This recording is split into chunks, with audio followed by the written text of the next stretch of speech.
আসসালামু আলাইকুম সবাইকে। আজকের ভিডিওটা রবিবারের, তবে একটু দেরিতে আপলোড দিচ্ছি। ভিডিওটা এডিট করার সময় পাইনি আসলে, তাই আপলোডে একটু লেট হয়ে গেল। আশা করি আপনারা বুঝবেন। আজকের ব্লগে আপনাদের সবাইকে জানাই আন্তরিক স্বাগতম। আজ রবিবার, আর রবিবার মানে আমাদের ঘরোয়া ব্যস্ততার একটু অন্যরকম দিন। সকালটা শুরু হয়েছে একটু ভিন্নভাবে। আজ আমার ছেলের টিউশন সকাল 8টায়, তাই এদিকে টিউশনের টাইম হয়ে যাচ্ছে। ছেলে অন্য ঘরে ওর বাবার সঙ্গে ঘুমিয়েছিল, তো ওকে ডাকাডাকি করছি, ও উঠতেই চায় না ঘুম থেকে। অবশেষে অনেক ডাকাডাকির পর ঘুম থেকে তুললাম। সকালে উঠতে ওর একদমই ভালো লাগে না। আমার দুইটা ছেলেই ওরকম, ছেলে মেয়ে দুইটাই ওরকম, মানে ছোটোবেলা থেকেই মানে দেরি করে ঘুমায় আর দেরি করে ওঠে। দেরি করে উঠলে একটা ভালো হয় কি, কাজগুলো সুন্দরভাবে হয়ে যায়।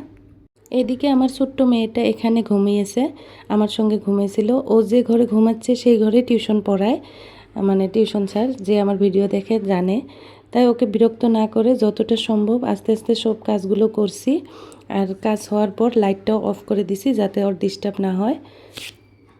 এরপর আবার টিউশনের জন্য ঘরটা আরও একটু গুছিয়ে নিলাম যাতে পড়াশোনার পরিবেশ সুন্দর থাকে। আজকে স্কুল নাই, তাই ছেলের টিউশনটা সকালে থাকাতে আমার ঘরটাও জলদি মানে সকাল সকালে গুছিয়ে পরিষ্কার করা হয়ে গেল। আসলে ঘরটা পরিষ্কার পরিচ্ছন্ন থাকলে দেখতে যেমন ভালো লাগে, তেমনি কাজ করতেও অনেক সুবিধা হয়, আরও কামও বহুত আগ বাড়লো। আর টিউশনের কারণে আজ আমার কাজটাও একটু আগে ভাগেই হয়ে গেল, তাই পরে আর তাড়াহুড়া করতে হবে না। তারপর লাইটটা অফ করে দিলাম, কারণ মেয়ে এখানে ঘুমাচ্ছে। তাই আবার মনে পড়ে গেল এই টেবিলটা আবার গুছানো হয়নি, তবে আবার লাইটটা দিলাম কারণ ভিডিওতে না হলে দেখা যাবে না। তারপর ওই টেবিলটাও সুন্দরভাবে গুছিয়ে নিলাম। এখানে দেখুন আমাদের বাসার হেল্পার মাসিকে বলছিলাম যে একটা চুলা, মিনি চুলা বানিয়ে দিবে, তো উনি ঘর থেকে বানিয়ে আনছে আমার জন্য। কি সুন্দর কিউট একটা চুলা দেখুন। কারণ আমি মাঝে মাঝে মিনি কিচেনের ভিডিও করি, ভাবছি করব আরও, মানে বাসন বর্তন একটু রেডি করতে হবে আমাকে। তাই এটি পেয়ে আমি খুব ভালো লাগছে আমার। এখানে রোদে দিয়ে শুকিয়ে নিচ্ছি যেন দ্রুত ব্যবহার করতে পারি। রোদে দিছি শুকাতে, মাসিকে বলছি দিছে। তারপর আমি এখানে গতকালকে ধোয়া কাপড়গুলো রোদে শুকাতে দিলাম, তবে কিছুক্ষণ পরে আকাশে মেঘ জমতে শুরু করলো, তাই আর দেরি না করে কাপড়গুলো আবার তুলে নিতে হলো। মানে এই মৌসুমগুলো এরকমও হচ্ছে। তারপর এখানে মাসি কাঁঠাল ভাঙছে। তো কাঁঠাল তো আমরা অত খাই না, মানে পেটেও সয় না, গ্যাস হয়, আর খাইতে মন যায়। আমাদের কাঁঠালগুলো খুব সুন্দর, তাই। তবে আমি ভাবলাম যে কাঁঠাল যদি খাইতে না পারি এমনি, তো আমি একটা রেসিপি বানাই, মানে পিঠা বানাই কাঁঠালের। আমি আগে ভিডিওতে, কালকে একটা শর্ট ভিডিওতে আপলোড দিছি অলরেডি, মানে সেটা বানাছিলাম সুজি দিয়ে, আম দিয়ে। আর আজকে বানাবো কাঁঠাল দিয়ে, খুব সুন্দর লাগছে কিন্তু। এই সুজি আর পাকা কাঁঠাল দিয়ে দারুণ মজার এই পিঠাটা খেতে সত্যি অসাধারণ ছিল। সবাই খুব আনন্দ করে খেলাম। আপনারাও রেসিপিটা ভালো করে দেখুন, মানে আশা করি ভালো লাগবে আপনাদের। ঘরে ট্রাই করবেন, খুব সুন্দর রেসিপি, খুব কম তেলে খুব কম সময়ের ভিতরে হয়ে যায়, আর হেলদি। ছোটো বাচ্চা থেকে আরম্ভ করে সবাই, আমার ঘরের সবাই খুব মজা করে খাইছিল পিঠাটা। আর কাঁঠাল যেহেতু সবাই খাইতে পারে না, তো এরকম করে পিঠা বানালে কাঁঠালের স্বাদটাও পায়, আর সুন্দর ফ্লেভারটা পায়, আর ভালো লাগে, মজার পিঠা কিন্তু এটা। আবার ছেলে তো টিউশন পড়ছে, নাস্তাও করেনি, দেরিতে ঘুম থেকে ওঠাতে ও নাস্তা করার টাইমে পায়নি। তো আমি ভালো করে মানে ওর জন্য নাস্তা রেডি করে রাখতেছি। সে টিউশন শেষ করা হলে, মানে টিউশন পড়া শেষ হলে ও নাস্তা খাবে। সকালে উঠতে ওর একদমই ভালো লাগে না, সদাই এমন। তো আজকে তো আরও সকালে টিউশন ছাড়াচ্ছে, তো ওর মানে না খাইয়ে পড়তে বসছে। তারপর এখানে দেখুন আমি পিঠার জন্য কাঁঠালগুলো বিচি ফেলে নিচ্ছি, মানে বিচিগুলো রেখে কাঁঠালগুলো এভাবে দিব। তারপর আমি মানে ফার্স্টেই সুজিতে মিক্স করছি, তো এটা ভালো হয়নি আসলে। তারপর আমি সেকনি দিয়ে, মানে স্টিলের সেকনি দিয়ে সেকে নিব, ওটাই ভালো হয়। মানে পাকা কাঁঠাল হলে ভালো, এটাতে এই রসটা ভালো করে পড়ে।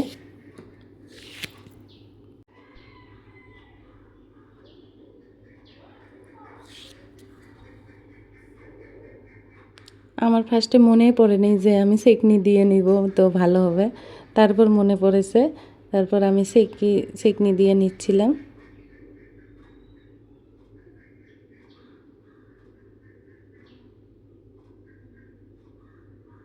এরকম স্টিলের সেকনি হলে খুব ভালো হয়।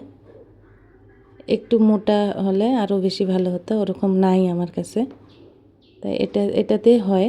রস পড়ে যাচ্ছে দেখুন, আপনারা দেখতে পাচ্ছেন। চিনি খুব কম পরিমাণ দিছি, মানে কাঁঠাল বা আম এগুলোর তো মিঠা থাকে না, ন্যাচারাল একটা মিঠা থাকে। তো আমি চিনিটা খুব কম দিছি। আমি তো চিনি দিতামই না, বাচ্চা আবার চিনি ছাড়া খাইতে ভালো পাবে না, তো একটু চিনি দিছি। চিনি তো শরীরের পক্ষে ভালো না। এখানে চিনির বদলে আপনারা মধু বা অন্য খেজুর এরকম কিছু ব্যবহার করতে পারেন।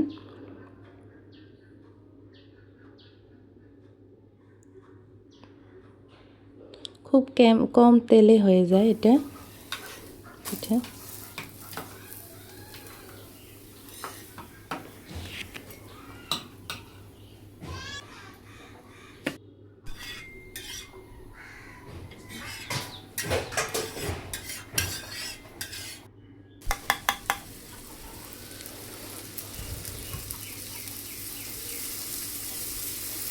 এখানে আমি একটা পিঠাই বানানো দেখাচ্ছি, বেশ কয়টা পিঠা বানাচ্ছিলাম, খুব সুস্বাদু হয়েছিল। তো সবাই মিলে খাচ্ছি আমরা। খুব কম তেলের ভিতরে হয়ে যায় পিঠাটা।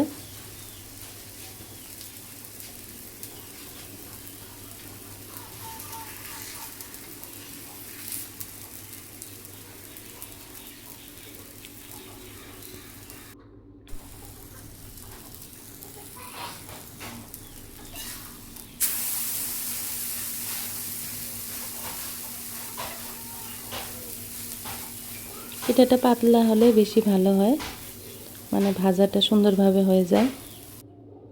তো কাঁচা কাঁচা ভাবটা থাকে না আর পাতলা করে বানালে।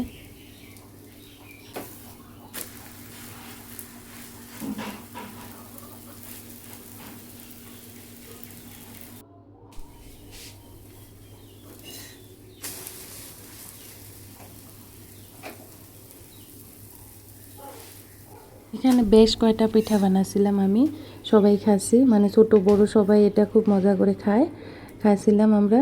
তারপর মানে খুব ভালো লাগছিল, সবাই ঘরে আছে তো পিঠাটা বানাইছি সকাল সকাল। এটা নাস্তা খুব সুন্দর কিন্তু। তারপর আমি এখানে ছেলেকে জিজ্ঞেস করছি যে কেমন লাগছে। ও আবার কী বা জিনিসের জিদ করছিল, তো এমনি বলেছে যে ভালো লাগে নাই, খাইছে কিন্তু ভালো করে। কাঁঠাল ও ভালো পায়, আমি অত খাইতে দিই না, আবার পেট খারাপ করবে, সেজন্য। এটা পিঠা বানাইছি তো কাঁঠালটার মানে সেন্টটা তো আসে খুব সুন্দর, তো খাইছি। এটা একদম পাকা কাঁঠাল হলে ভালো হয়, রসটা সুন্দরভাবে পড়ে। সবাই মিলে খাচ্ছিলাম, মানে খুব নরম হয়, তুলতুলা। দেখুন জিজ্ঞেস করছি, বলে ভালো হয়নি। তারপর দুপুরে আবার মানে উঠলো, মানে বৃষ্টি পড়ছে একটু একটু করে, দেখুন 2-1 ফোঁটা। কাপড়গুলো আবার উঠাই নিচ্ছি। এবার চুলাটাও শুকায় নেই একদমে, আজকে সকালে বানাইছে বলে, তো ওটা উঠায় রাখলো। এই কাপড়গুলো আবার এখনে ধুলো, তো ওটা আবার তুলি নেই। এরপর একটু বাগানে গেলাম, মানে বাগানে বাইরে থেকে আপনাদেরকে দেখাচ্ছি। কিছুদিন আগে যে ধনিয়া পাতাগুলো মানে আমি ফ্রিজ থেকে বের করে লাগাছিলাম, যে ভিডিওতে দেখাচ্ছি, কিন্তু ওগুলা দেখুন আলহামদুলিল্লাহ এখন খুব সুন্দর করে গাজিয়ে উঠছে। 2 দিন ফ্রিজে রাখার পর ওটা লাগাছি, তাও মানে শিপাগুলো আসছিল যে, তাই হয়েছে, খুব সুন্দরভাবে হয়েছে। তো এখন ওগুলা থেকে আমি খাইতে পারি। তারপর দুপুরে আবার রান্নাবান্না অত দেখাইনি, কারণ আগের রাতের তরকারি ছিল, তো ওটাই আমরা খাইছি। আর এখানে বিসি ভাজছিলাম, তো ওটাই শেয়ার করছি। বিসি কিন্তু খুব ভালো পাই আমি, কাঁঠাল ভালো পাই না, কিন্তু বিসি ভালো পাই। তো কাঁঠাল খাইতে পারি না, এই জন্য অত বিসি হয় না। তো এখন তো কিনতেও পাওয়া যায় আমাদের এখানেও কাঁঠালের বিসি। এরকম করে ভাজে মানে ভর্তা করেও খাই, আবার এমনিও খাওয়া যায়, খুব সুন্দর লাগে। তারপর এই মাকইগুলো আনছিল আগের দিন হাজব্যান্ড, তো ওগুলো আবার বললো যে ঘরে থাকলে, মানে এমনি তো অফিস থাকে, সময় পায় না খাওয়ার, তো ঘরে আছে, আজকে এটা খাবে ওটা খাবে মানে। তারপর আমি এগুলো আবার বয়েল করে দিলাম, এরকম করে নরমগুলো মানে কোমল, এগুলা কমলাগুলো এরকম করে প্রেশার কুকারে দিই, একটু নিমখ দিয়ে বয়েল করলে বেশ কয়টা সিটি দিই, আমার ছোট্ট মেয়েটাও খাইতে পারে। যে সুন্দর লাগে এটা, এরকম হেলদি খানা খাইতে লাগে আসলে। ঘরে থাকলে আমরা একটু খাই, না হলে তো আমার আবার মনেই থাকে না, নষ্ট হয়ে যায়। ও ঘরে থাকলে বলে যে এটা বানাও ওটা বানাও, তো খাওয়া হয়ে যায়। তারপর আবার ফ্রিজে কিছু দুধ ছিল, মানে আগের দুধ, কালকের আগের দিনের, তারপরে তার আগের দিনের, এরকম ফ্রিজে দুধ ছিল। দুধে আসলে ফুরায় না, বাচ্চারা অত খাইতেও চায় না, খায় তবু আসিল, মানে ডেইলি দেয় যে বান্ধাই করা দুধ। তো আমি ভাবলাম যে সেটা দিয়ে একটা সুস্বাদু পায়েস বানান যাক। তো আমি ভোগ চাউল ওখানে ভিজে রাখছিলাম কিছু সময়, তারপরে এই দেখুন পায়েসটা বানাচ্ছি খুব সহজে আর অল্প উপকরণে সুন্দর একটি পায়েস বানাইছি, সবাই খাচ্ছি আমরা। এখানে আবার দুধটা পড়ছিল আজকেও একটু, আমার যে কী হয়েছে আগের ভিডিওতে দেখাচ্ছি, দুধ পড়ছিল, আবার দুধটা পড়ে গেছিলো একটু। তো এই চাউলগুলো একটু গোটা গোটা হয়েছে, মানে আমি দিছি দিয়ে সাত লাড়ে দিতে লাগতো তার, কিন্তু আমি এখানে মোবাইল ধরছিলাম তো একটু দেরি হতে একটু গোটা গোটা হয়েছিল, আবার ঠিক হয়ে গেছে। আমি এই জন্য এটা লাড়ে দিচ্ছি ভালো করে।